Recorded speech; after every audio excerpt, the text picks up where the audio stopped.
Bonjour à tous, aujourd'hui nous abordons la quatrième partie sur la création d'une application de gestion de liste de courses.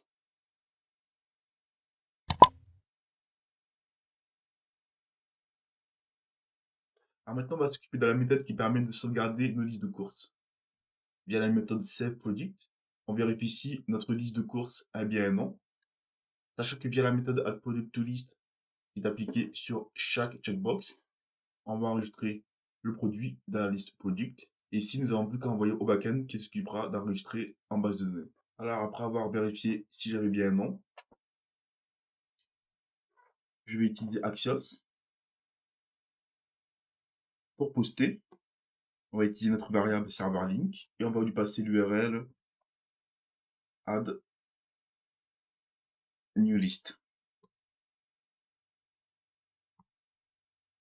Cette méthode peut prendre un deuxième paramètre qui sont les données à envoyer au backend. Ici, en l'occurrence, on va lui renvoyer le nom de notre liste de course. Donc ici, c'est list name et la liste de nos produits. On va appeler ça tout simplement products. Et là, ce sera this. S'il n'y a pas de souci, alors on va discuter la méthode qui va récupérer la réponse.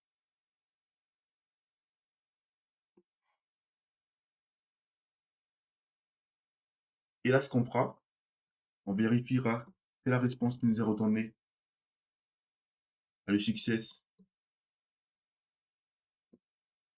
OK. Si c'est OK, ici, on va faire une redirection sur la page d'accueil, location, sur la page d'accueil, et on aimerait également lui envoyer un message. Alors ici, on ne va pas pouvoir utiliser notre store. Simplement, le store, lui, il est utile lorsqu'on reste sur la même page. Alors ici, on change de page pour pouvoir enregistrer un message et qu'il soit transféré sur la page d'accueil. Pour ce faire, nous allons utiliser les sessions storage. Le session storage est un objet dans lequel on va pouvoir enregistrer des informations qui seront disponibles peu importe la page d'un même domaine et qui aura une durée de vie illimitée, c'est-à-dire le temps de la session. Donc ici, on va accéder à la méthode setItem qui va prendre la clé. Donc ici, en l'occurrence, on va lui donner un message. Et ici, la valeur. Et la valeur du message, ce sera response.data.message. Maintenant, il va falloir répercuter cette route-là côté backend. Donc on vient au niveau du serveur. On fait app. Là, on va poster quelque chose. L'URL, c'est add new list. Deuxième paramètre, la fonction qui prend la request et la response.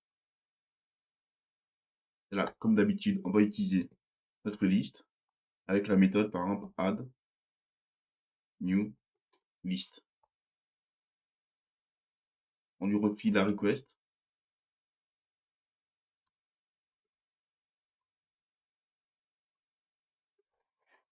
Et la response. Cette méthode-là n'existe pas, donc là, je le crée. Statique add new list.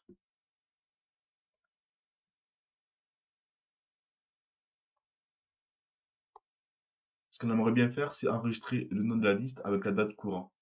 Tout simplement pour s'assurer de l'unicité du nom de la liste. Comme si on recrée une liste qui est le même nom. Donc ici, on va faire const date égale à new date.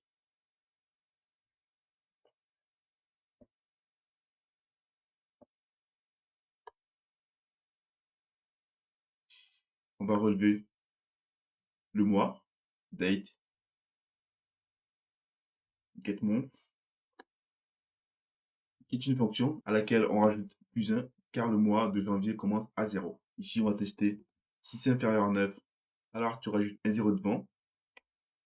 avec, avec le mois d'aujourd'hui. Plus 1. Sinon, ce sera juste le mois. Ou ici, on va construire la date d'aujourd'hui, now, égale à date.get date, qui nous donne le jour du mois, séparé par un tiret, plus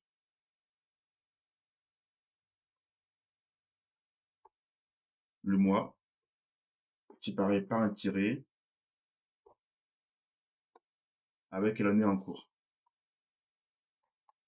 Donc, une fois qu'on a fait ça, on utilise notre instance de modèle, et là, on va vouloir insérer un document. On fait insert many. Ici, on va lui dire qu'on a un nom, ici pour respecter notre schéma, qui est égal à response, request, body, name. On a également des produits, qui est égal à request, body, point, product. Alors ici, important, on lui détermine le nom des champs, donc ici name, et ici product. Donc ça, c'est ce que nous avions déterminé au niveau de notre schéma, en lui disant que nous aurons un nom, et du coup ici, ce n'est pas product, c'est product list. Donc ici, je copie. Alors déjà, j'enregistre mon fichier serveur. Je reviens au niveau de mon contrôleur, et ici, je remplace par product list. C'est ainsi que j'ai nommé au niveau de mon schéma. Alors ici, il ne faut pas oublier de rajouter la date au nom. Pour ce faire, on va séparer avec un regex.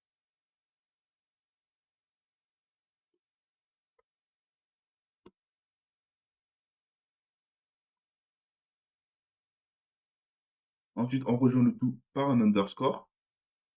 Join. Et on nous rajoute la date.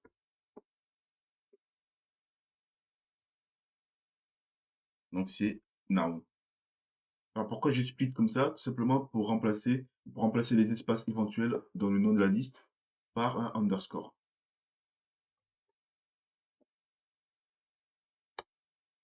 Ici, on va pouvoir faire, si tout se passe bien, then, qui récupère la réponse. Ici, en l'occurrence, la réponse, ça serait si oui ou non notre liste a bien été insérée.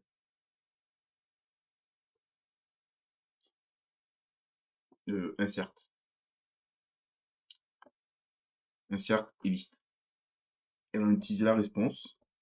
Il renvoie un JSON quand on veut lui envoyer un objet avec toujours la même chose. Donc, success égal à OK. Et message qui est égal à la liste. Alors ici, on va utiliser les backticks. La liste de courses qui comporte le nom request body.name a bien été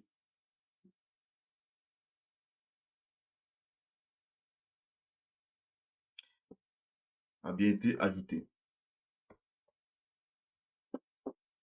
Ici, j'enregistre. On va tester un premier enregistrement. Donc ici, je sors la console.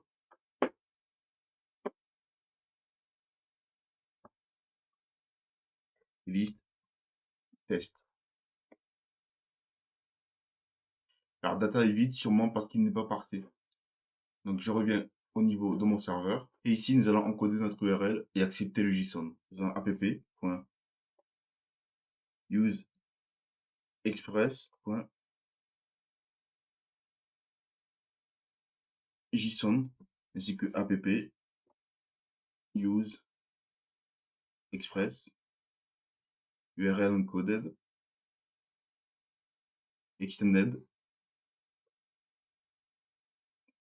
true. Alors si on fait ça maintenant, quand on revient sur notre page d'accueil et qu'on teste de nouveau, ici, du coup, j'ai bien mes data. Si on vient ici, du coup, avec test, en mettant 2-3 produits, là, je fais sauvegarder. Et vous remarquez que maintenant, dans data, j'ai bien mon nom du produit ainsi que les produits. L'erreur venait de là, donc ajoutez bien ces deux lignes-là. Et du coup, je vais pouvoir ici décommenter à nouveau. Ici, je vais tester l'ajout d'une nouvelle liste de courses. Faisant test 1, en mettant quelques produits. Là, j'ai bien un retour avec data success, message, la liste de courses a bien été ajoutée. Et on retourne sur la page d'accueil, que j'ai bien ma liste de courses avec le nom et la date d'aujourd'hui. Du coup, on pourra revenir ici, effacer notre console log, pour mettre la redirection ainsi que l'enregistrement des messages dans la session. Alors maintenant, on aimerait bien récupérer ce message pour l'afficher sur la page d'accueil. La page d'accueil, c'est le composant home. Donc on revient sur le composant home et on va créer une autre méthode ici qu'on va appeler show message session. Ici, on va déjà récupérer notre div qui comporte le champ message. Donc ici, en l'occurrence, on va pouvoir prendre ça, le copier. Ensuite, on va vérifier est-ce que dans notre session, on a une clé message. Faisant get item message. Si c'est le cas, alors home message, on va lui rajouter la classe success pour qu'il soit en vert. On va lui écrire le message faisant inert HTML qui est égal à session storage get item et mon message. Donc une fois que le message est apparu, il faut que ce message-là disparaisse 3 secondes plus tard. Donc ici, je copie ça, je le colle ici. En plus, je dois effacer le message de ma session en faisant session storage, remove item, message. Donc ici, on va pouvoir utiliser cette méthode-là au niveau de mounted. Donc ici, on fait this show message session. Donc j'enregistre. Maintenant, on va essayer de rajouter une nouvelle liste. Test espace 2. Je coche 2-3 produits. Et là, vous voyez, la liste de courses test 2 a bien été rajoutée. Alors c'est resté un peu plus de 3 secondes. Ensuite, ça a disparu. Alors maintenant, on va s'attaquer au composant viewList qui va nous permettre de visualiser une liste de courses. Ici, on va exposer deux datas. Donc retourne. Là, ce sera le nombre de produits qu'il y a dans notre liste. Product qui sera number. Et on aura également la liste de nos produits. Product list qui sera un tableau vide. Ensuite, nous aurons deux méthodes. La première méthode qui va permettre de supprimer un produit. On va l'appeler remove product.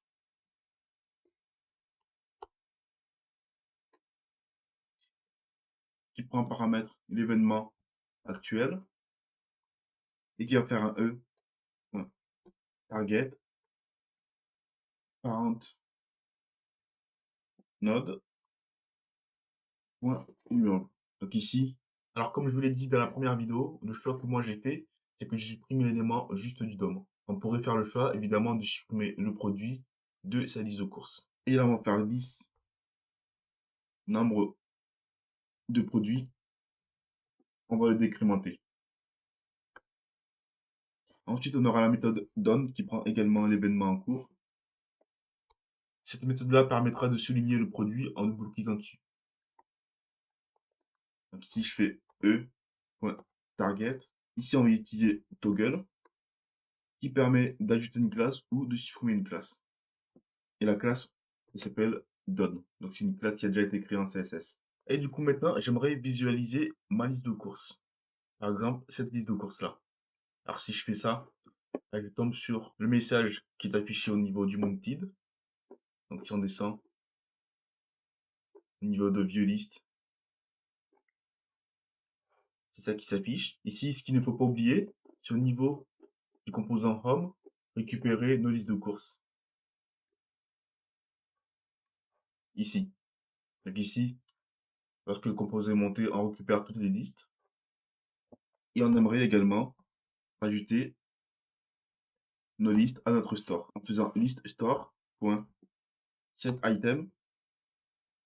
On va l'appeler list. Et là, on va dire que la valeur c'est response.data.list. J'aurais pu écrire list.list, ce qui est équivalent. Alors maintenant, en faisant ça, si je reviens sur ma page d'accueil et que je clique sur le bouton qui permet de voir le produit, du coup ici, vous voyez mes listes. Donc ici, j'ai l'ID qui a été enregistré lorsque j'ai appuyé sur l'œil. Et ici, j'ai mes 4 listes. On peut d'ores et déjà voir que l'ID qui correspond à notre liste, c'est celui-ci. Du coup, ce qu'on va faire, c'est vérifier la correspondance entre l'ID qui était enregistré et un ID parmi les listes de courses. Du coup, pour ce faire, on revient sur le composant viewList. Maintenant qu'on a ça, il va falloir vérifier est-ce que l'ID qui a été enregistré grâce à la méthode viewList est égal à MZID de nos listes de courses. Donc, on revient sur notre viewList. On va prélever l'ID. Donc ici, en faisant let ID est égal à list store.id. Ensuite, on va boucler sur les listes en faisant list store.list.forEach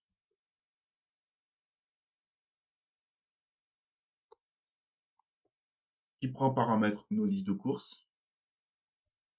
Et là, on va faire une vérification. Donc, en faisant est-ce que ID est égal à list underscore ID. Donc, liste sans S. Si c'est égal, alors ce qu'on va faire, c'est enregistrer cette liste au niveau de notre instance. Donc, en faisant tout simplement liste. Et deuxièmement, on va faire list nombre de produits égale à liste point la liste de nos produits point length qui me donnera du coup la taille de notre liste. Alors, faut pas oublier de rajouter au niveau de data notre liste. Alors, si on va plutôt faire une liste qui est du coup ici, non pas un tableau, mais plutôt un objet. C'est liste avec un E. On vient au niveau du composant viewList. Et ici, on va pouvoir compléter ça. On rajoute une div qui a la classe view underscore list. C'est une classe CSS qui est déjà créée. On aura dedans un H2 avec le nom de notre liste de courses. Donc ici, list.name. Le H2 aura une classe qui est view underscore title.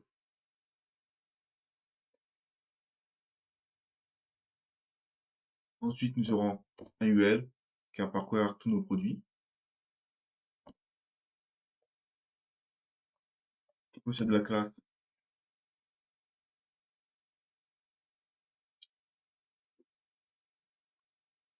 view underscore product.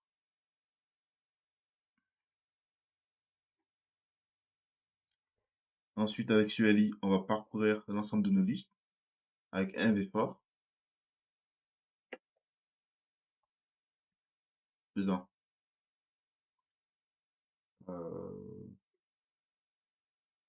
product in list.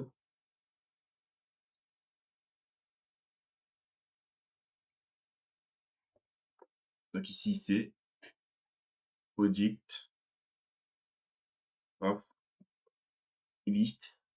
Mes souvenirs sont bons. Et ensuite, on a pris le nom de notre produit.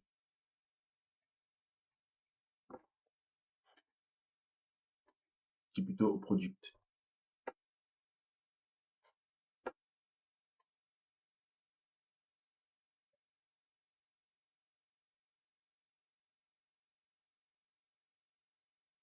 Suivi d'un span avec une croix qui permettra de supprimer le produit. Lui, il répondra à l'événement clic avec la méthode remove.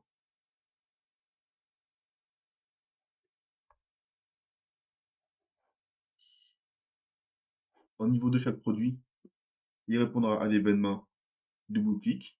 Donc ici, db clic.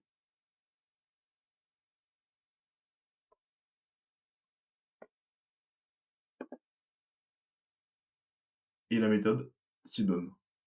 Ici, en faisant ça maintenant, ça devrait fonctionner. Alors ici, il nous affiche une erreur.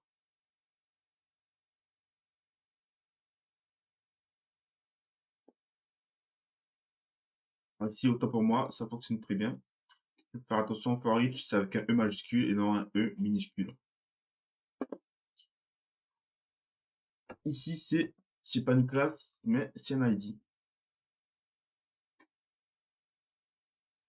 Là, c'est project list.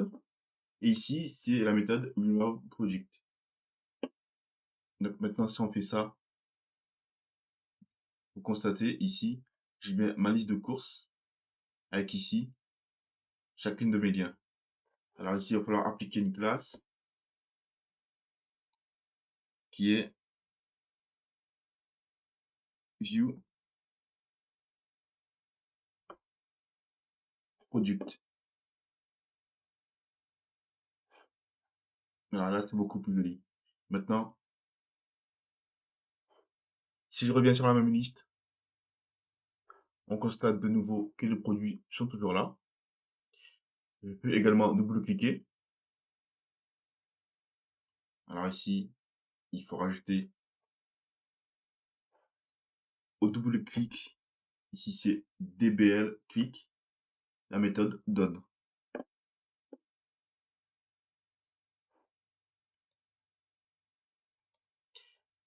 Et là, ça fonctionne très bien. Alors ici, il nous manque afficher le nombre de produits que nous avons dans la liste. On met NH4. Vous avez NBR product.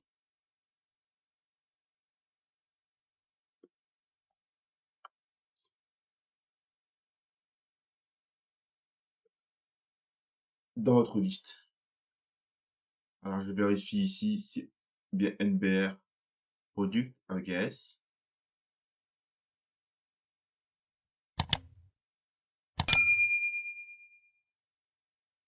Si on vient pour visualiser la liste de courses, vous voyez ici, alors avec une faute d'orthographe.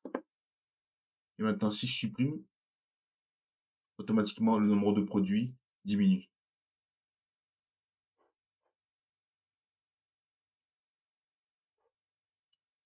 Voilà tout pour cette quatrième partie. On se retrouve la semaine prochaine. Salut!